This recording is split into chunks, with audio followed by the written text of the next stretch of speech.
Hi guys, welcome back to Kavita की कहानी। कैसे हैं आप सब लोग? बहुत टाइम से इस टॉपिक के ऊपर वीडियो बनाना था, बट आज फाइनली टाइम मिल गया मेरे को। से हाय हाय हाय बोलो हाय गाइस। तो हम लोगों ने पैकर्स एंड मूवर्स के थ्रू मूव किया था जोधपुर से जयपुर के लिए। तो बेसिकली पैकर्स एंड मूवर्स दो हैं, मतलब एक बड़े भैया करके हैं अग्रवाल पैकर्स एंड मूवर्स, एक छोटे भैया अग्रवाल एंड पैकर्स मूवर्स करके हैं। जो ओरिजिनल है वो है बड़े भैया अग्रवाल पैकर्स एंड मूवर्स। तो हमने उनके थ्रू पे पूरा पैकिंग किया है, रीलोकेशन किया है। अब मुझे उसमें कुछ टिप्स थी जो मुझे लगा कि आप लोगों के साथ शेयर करनी चाहिए। अगर आप भी कहीं रीलोकेट हो रहे हैं तो आपको बहुत बेनिफिट रहेगा। जैसे कि नंबर 1 टिप जो थी वो ये है कि इंस्टेड ऑफ आप उन्हें डेट दीजिए, एक सबसे पहले तो आप उन्हें एक डेट दे दीजिए, एक फिक्स डेट। तो सबसे पहला पॉइंट तो ये है कि जब आप सबसे पहले आपको उनको एक डेट देनी पड़ती है, उनको आपको अपने घर विजिट करवाना पड़ता है। वो सारा सामान लिख के जाते हैं, लाइक कितना सामान है, कितने कमरे हैं, क्या क्या सामान होगा, उसके अकॉर्डिंग वो आपको कोटेशंस देते हैं। कोटेशन के अकॉर्डिंग मतलब जो भी प्राइस होता है पूरा रीलोकेशन का, चाहे उसमें व्हीकल इन्वॉल्व हो गया, जो भी चीज़ें हो गई, तो वो कोटेशन देने के बाद में आपको उनको एक डेट देनी पड़ती है कि आप किस दिन, चीकू मत करो प्लीज़ मत करो, कि किस दिन आपको रीलोकेट होना है। तो उस अकॉर्डिंग वो सारी चीज़ें प्लान करते हैं। तो जब आप उनको डेट दे देते हैं तो उसके बाद में वो आपको बता देते हैं कि हम इस दिन आएंगे, मॉर्निंग में इतने टाइम पर आएंगे और सारा सामान लेकर आएंगे, आपकी पैकिंग कर देंगे, चाहे वो 1 दिन लगे 2 दिन लगे। तो अब इसमें आपको क्या करना है? आपको सबसे पहले ये करना है कि आप उनसे रिक्वेस्ट करिए, आप उन्हें बोलिए कि जो भी कार्टन्स है जिसमें आपको सामान पैक करना है वो कुछ नंबर ऑफ कार्टन्स आपको 3-4 दिन पहले दे दीजिए। जो भी आपका जिस भी तरीके का शेड्यूल है रीलोकेट होने का उस तरीके का। जैसे इससे क्या आपको हेल्प होगी, जैसे बहुत सारा सामान होता है जो आप खुद भी पैक कर सकते हैं, मतलब लाइक चलते फिरते हो जाता है, कपड़े उठा के रख दिए, सारी चीज़ें कर दी, सारी ये सब हो जाता है। तो उससे थोड़ा सा आपका टाइम सेव हो जाता है। लाइक जो एंड वाला दिन है, सपोज करिए जैसे मुझे परसों रीलोकेट होना है और मुझे आज मतलब कल मेरे पैकर्स एंड मूवर्स वाले आ गए हैं, और तो 2 दिन की पैकिंग की बजाय वो 1 दिन में भी हो जाती है। और अगर आपको सेम डे पे कहीं जाना है, या आपके टिकट्स है ट्रेन की हैं, चाहे बस की हैं, चाहे बाई रोड जा रहे हैं, कैसे भी जा रहे हैं, वो आपका टाइम बहुत सेव हो जाता है। जैसे हमने क्या किया था, हमने इनिशियली पहले हमने कार्टन्स मंगा लिए थे बहुत सारे, हमने 15-20 कार्टन्स मंगा लिए थे 5 से 6 दिन पहले। और मेरा रोज़ का टारगेट होता था कि 3 से 4 कार्टन के अंदर मुझे इस रूम का ये सामान पैक करना है, ये सारी चीज़ें करनी है। तो इससे जब क्या हुआ कि जब जिस दिन हमें रीलोकेट होना था, जिस दिन मेन दिन था, which is I think 6th of August, हम 6th of August को हम लोग शिफ्ट कर गए थे जोधपुर से जयपुर के लिए। तो उस दिन वो लोग आए और उनको बहुत हेल्प रहा, क्योंकि हमने हर एक रूम के अंदर 5 से 6 कार्टन ऐसे थे जो पैक कर दिए थे अपने आप ही। मटेरियल वो सारा आपको दे देते हैं, चाहे टेप हो गया, चाहे कार्टन्स हो गए, वो सारा मटेरियल आपको प्रोवाइड कराएंगे once you have booked your slot. तो जैसे हम लोगों ने सबसे पहले तो जो भी कपड़े वपड़े थे वो कर लिए, जो भी बड़ा बड़ा आइटम था जो हमें पता था, जैसे ड्रेसिंग टेबल का आइटम है मेरा, वो मुझे पता था कि मुझे किस तरीके से रखना है, और मैं उसका चार्ज मुझे खुद ही लेना था। तो वो सारा चीज़ें हमने कर ली। उससे हमारा ऑलमोस्ट अगर हम वो चीज़ नहीं करते तो हमारे 2 दिन जाते पूरे पैकिंग में, बट हमने उसको 6 डेज़ के अंदर डिवाइड करके बहुत सारा टाइम अपना सेव कर लिया था। जो दूसरा पॉइंट है वो ये है कि जो किचन का आइटम होता है, यूजुअली क्या होता है जब आप पैकर्स एंड मूवर्स को करते हैं, बुक करते हैं, तो आप उनके ऊपर पूरा छोड़ देते हैं कि यही लोग आके पूरा पैक करेंगे, कि चाहे किचन का आइटम है चाहे कुछ भी है। सबसे ज़्यादा अगर टाइम लगता है किसी चीज़ को पैक होने में तो वो होती है किचन में इतना सारा सामान होता है। कभी कभी हमें लगता है किचन है बस ये बर्तन है, ये डब्बे, बट ऐसा नहीं होता। छोटी छोटी चीज़ें होती हैं। कांच की सबसे ज़्यादा चीज़ें अगर कहीं निकलती हैं वो किचन में ही निकलती हैं, और वो एक एक कांच की चीज़ को, चाहे बॉटल हो गई चाहे कटलरी हो गई, वो इतना सलीके से पैक करते हैं कि उनको डेफिनेटली टाइम लगता ही है। तो किचन का कोई भी एक ऐसा आइटम है जो आपको लगता है कि हाँ ये चीज़ें हैं, ये बर्तन हैं, ये मैं खुद पैक कर सकती हूँ, प्लास्टिक के डब्बे हो गए, सारी चीज़ें हो गई, तो आप खुद उसको पैक करिए। इससे क्या होगा, उन लोगों का भी काफ़ी सारा टाइम बच जाएगा। अब इसमें बहुत सारे लोग बोलेंगे जब उन्हें पैसे दे ही रहे तो हम क्यों सारी चीज़ें करें। देखिए घर आपका है, सामान आपका है, आपको पता है चीज़ें कैसी रखी जाती हैं, कैसे नहीं रखी जाती हैं।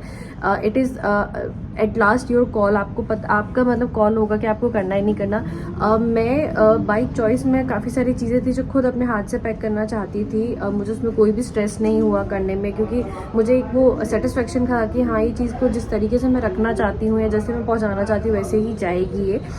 इवन जिस दिन वो लोग आए थे उन्होंने हमें लास्ट में यही कहा कि आप लोगों ने इतना सारा पैकिंग खुद ही कर रखा था और इतना स्मूथली सारी चीज़ें होगी कि वरना किचन में ही पूरा पूरा दिन लग जाता है, सुबह से रात हो जाती है किचन के अंदर। वो लोग 10 बजे आए थे मॉर्निंग में और उसके बाद इतनी पैकिंग करने के बाद में भी उन लोगों को शाम के 6 बज गए पूरा पैक करते करते, क्योंकि इतना सामान होता है ना, जब घर शिफ्ट होता है ना तब आपको रियलाइज़ होता है कि आपके पास इतना सारा सामान है। तो ये कुछ 2-3 टिप्स थे मेरे जो मैं आप लोगों के साथ शेयर करना चाहती थी। अपार्ट फ्रॉम दीज थिंग्स आप उनको बता दीजिए अगर कोई आपको बहुत फ्रेजाइल आइटम है, जो फ्रेजाइल आपका आइटम होता है वो उसको फ्रेजाइल टेप लगा देते हैं और धीरे धीरे करके जिस तरीके से आप उन्हें बोलेंगे इसको ऐसे करिए वैसे करिए वो वैसे ही करते हैं। एक जो चीज़ थी जो मुझे बहुत ज़्यादा मतलब ऐसा लगा कि यार ये इनके भरोसे मैं नहीं छोड़ती, खुद करती, इस चीज़ का मैं चार्ज ले लेती तो ज़्यादा बेटर रहता, वो था प्लांट्स बिल्कुल बर्बाद हो गए थे वो प्लांट्स के लिए उन्होंने बोला भी हमें यही था कि आप प्लांट्स का हम गारंटी नहीं ले सकते, जो भी आपके गमले हैं सारी चीज़ें हैं वो डेफिनेटली टूटेगी, क्योंकि जब ट्रांसपोर्ट होती है चीज़ जिस ट्रक में होती है उसमें सारा सामान पैक होता है, इंटैक्ट होता है, तो उसको कुछ नहीं होता है। बट गमलों को आप पैक नहीं कर सकते हो तो गमले टूट जाते हैं। मैं 5 से 6 गमले लेकर आई थी, उसमें से सिर्फ 2 ही सर्वाइव करे, बाकी सारे ख़राब हो गए, कुछ टूट गए, किसी की मिट्टी बाहर निकल गई, कोई प्लांट ख़राब हो गया।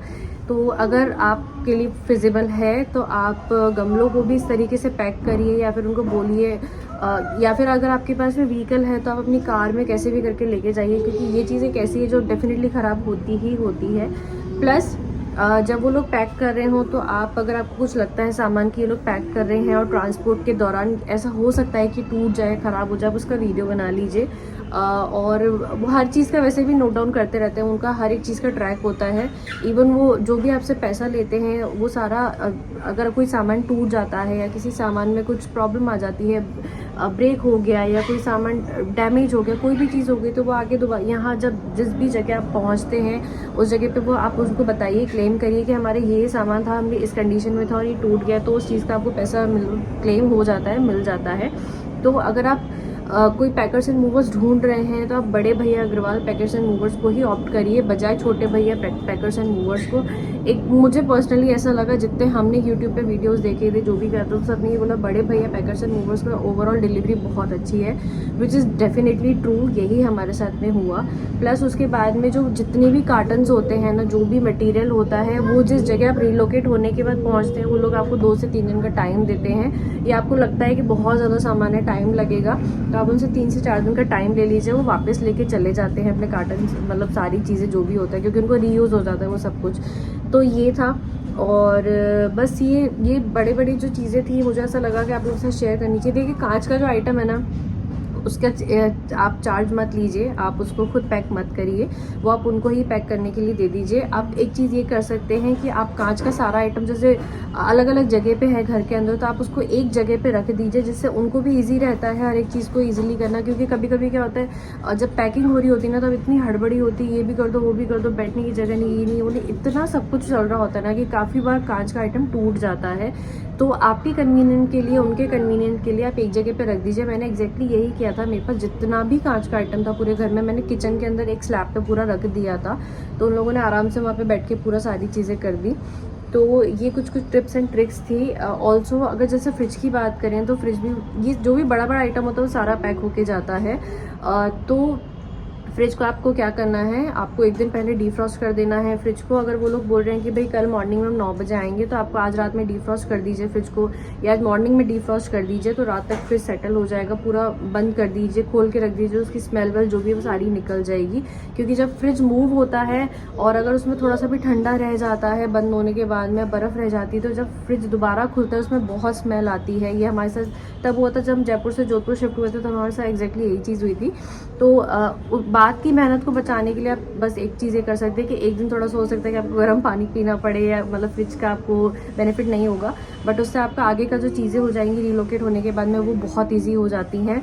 क्योंकि रिलोकेशन जब आप करते हैं, एक शहर से दूसरे शहर जाते हैं, एक देश से दूसरे देश में जाते हैं, तब उसके बाद का जो काम होता है ना वो बहुत बहुत ज़्यादा होता है। दैट टू अगर आपके घर में बच्चे हैं तो डेफिनेटली।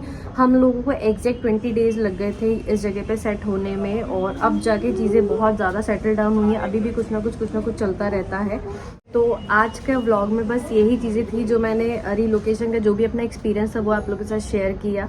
और आप जिस भी जगह रिलोकेट हो रहे हैं, यूजुअली हम पहले घर देख आते हैं, हमें पता होता है किस जगह जाना है, क्या करना है, तो आप पहले से नंबर्स ले लीजिए। जैसे प्लम्बर का नंबर आप लेके रख लीजिए, उस सोसाइटी में, लोकेलिटी में जो भी है, इलेक्ट्रिशियन का ले लीजिए, और जो भी छोटे मोटे जो घर के काम होते हैं, मिस्त्री विस्त्री, उन सबके नंबर पहले से ले लीजिए। क्योंकि किसी भी घर में जब मूव करते हैं, चाहे वो नया बना है चाहे वो पुराना बना है, कुछ ना कुछ काम हमेशा होता ही है जो यूज़ आता ही आता है। तो ये था आज के ब्लॉग में जो मैं आप लोगों के साथ शेयर करना चाहती थी। तो बस इसी के साथ मिलते हैं नेक्स्ट ब्लॉग में। होप ये वीडियो कुछ भी आपके लिए यूज़फुल रही हो या बेनिफिट रही हो या कोई आपको इन्फॉर्मेशन मिली हो। अगर आपकी और भी क्वेरीज़ है तो प्लीज़ मुझे कमेंट डाउन करिए, मैं आप हर एक क्वेरी का जितना हो सकता है पॉसिबल आंसर देने की कोशिश करूँगी। तो इसी के साथ मिलते हैं नेक्स्ट ब्लॉग में। Till then take care, bye.